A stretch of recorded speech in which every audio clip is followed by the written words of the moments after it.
La parole est au professeur Jean Chrysol. Il va, avec son sens de la synthèse, nous entretenir de son propos. Merci beaucoup, merci Jean-Jacques.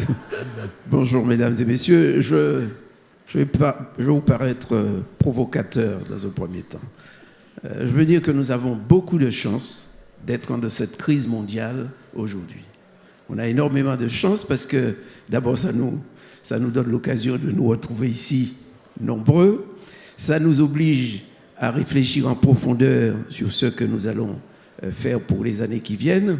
Et puis ça nous oblige aussi, et je pense à ce que disait tout à l'heure Marcel, ça nous oblige à commencer à passer à l'action. Parce qu'il y a beaucoup de choses qui ont déjà été pensées, réfléchies, et qui n'ont pas été mises en exécution. Puis ça a aussi une autre conséquence, c'est qu'au niveau mondial, cette crise fait que l'État recommence à jouer un certain rôle dans les sociétés. Ce n'est pas une chose inutile, surtout pour les petites sociétés comme les nôtres. Et en même temps, cela donne un coup de frein au processus d'accélération de la libéralisation qui avait commencé aux États-Unis dans les années 90 et qui commençait à mettre sérieusement en danger toute possibilité de production, voire de simple survie économique dans des îles et dans les petits territoires en général. Alors, cela dit, l'essentiel me semble avoir été dit par mes prédécesseurs sur les aspects institutionnels, sociologiques, politiques de cette question du modèle de développement. Et je vais, si vous me le permettez, m'intéresser plus à l'aspect strictement économique de la question.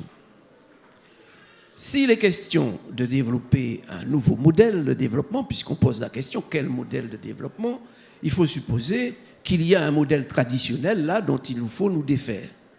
En réalité, je vous dirais que ce modèle traditionnel, s'il correspond à la présentation que je vais en faire très rapidement, eh bien, ce modèle est déjà largement en voie de modification. Quel était-il, ce modèle traditionnel? C'était que dans des îles comme les nôtres, mais c'était vrai dans toute la Caraïbe, c'était vrai dans l'océan Indien, dans le Pacifique, vous aviez des îles qui s'étaient spécialisées dans quelques produits agricoles, canne à sucre, sucre, banane, thé, et qui exportaient ça sur des marchés en grande quantité, sur des marchés occidentaux. Et ceci est vrai aussi bien pour les îles indépendantes, non indépendantes. Ça n'a pas, de ce point de vue-là, la différence n'est pas importante. Et ce modèle est déjà mis en question depuis très longtemps. Il est devenu véritablement, il s'est retrouvé dans une situation où il ne peut pas se poursuivre depuis évidemment que la mondialisation a mis en contact direct des très grands pays qui développent les mêmes types de production, qu'il s'agisse du sucre, de la banane, etc., face à des petites îles qui, par définition, ont des problèmes d'économie d'échelle. Alors pourquoi je dis ça? Je dis ça pour vous indiquer que le décor est planté pour les années à venir. Pour les années à venir, nous ne pouvons pas imaginer dans des îles comme activité principale d'exportation des productions agricoles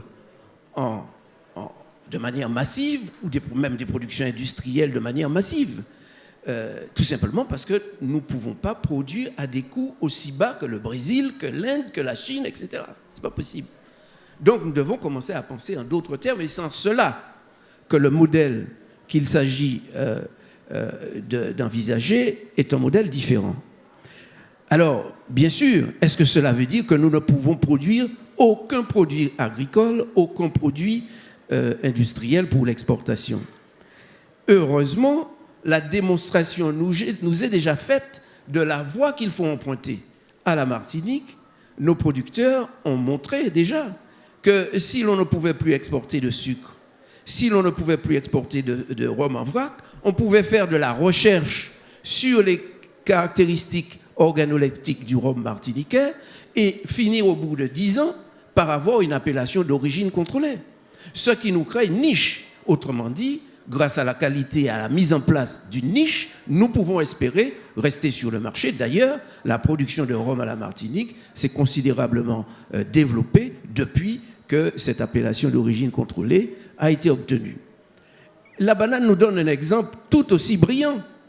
La banane, évidemment, nous ne pouvons pas être en compétition de manière directe avec la Colombie, l'Équateur, qui ont des salaires 10 fois inférieurs aux nôtres, qui ont des plantations qui font plusieurs milliers d'hectares, quand nos plus grandes en font 200, et qui bénéficient de capacités considérables d'exportation.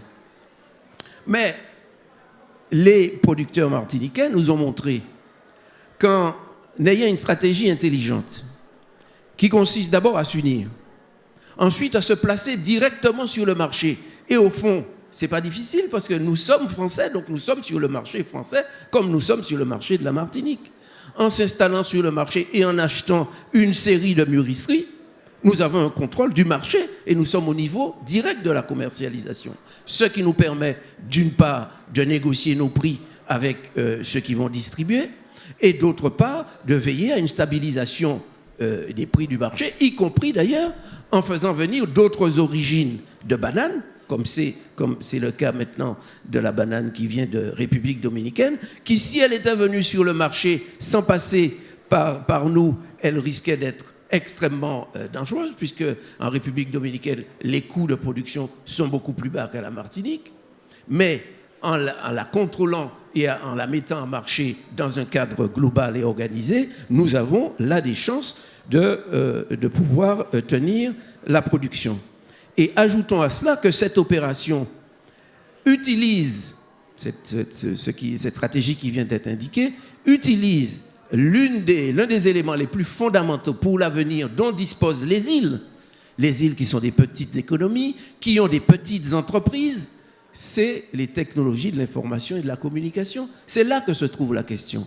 Car tant qu'il s'agit d'essayer d'être compétitif face à des producteurs qui ont des coûts très bas, nous n'allons pas y réussir. Mais si nous développons une capacité forte d'utilisation des technologies de la communication et de l'information, nous pouvons, même avec des coûts qui sont plus élevés, créer un lien personnalisé avec nos marchés, avec ceux qui achètent de nos mains, avoir une surveillance permanente des marchés qui sont en face de nous, informer en permanence les planteurs de la qualité des produits qu'ils vendent et des nécessités d'amélioration de leurs produits. Bref, nous pouvons créer tout un nouveau système de vente qui n'est plus du tout le système de vente qui consiste à produire des tonnes de bananes que l'on envoie de manière en vrac sur un marché sans que cette banane ait de chance d'être vendue, mais avoir une commercialisation extrêmement ciblée, et le réseau